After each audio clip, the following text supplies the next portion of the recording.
En el sur de la ciudad, la aspirante a la jefatura de gobierno, Claudia Sheinbaum, recordó la necesidad de respaldar a las víctimas del sismo de septiembre pasado. La candidata a jefa de gobierno por la coalición Juntos Haremos Historia, Claudia Sheinbaum, visitó a los colonos de Adolfo Ruiz Cortines en la delegación Coyoacán.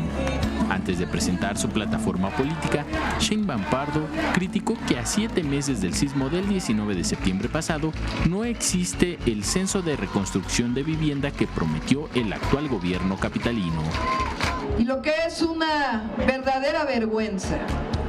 Y por eso decimos que es un gobierno que le dio la espalda a los ciudadanos, es que 7 meses después ni siquiera tengan hecho el censo de los que perdieron su vivienda.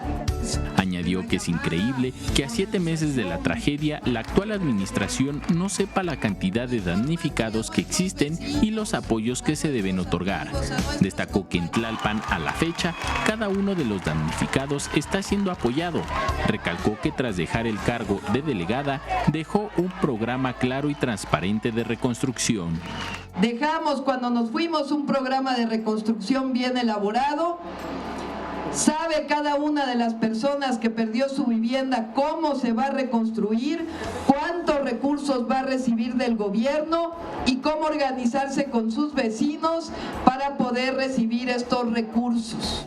A los vecinos de Coyoacán les pidió no olvidar lo mal que han gobernado las 2 últimas administraciones delegacionales y asistir a votar el próximo 1 de julio por un verdadero cambio en la capital del país. Con imágenes de Jorge Barajas, Enrique Muñiz, 21 Noticias.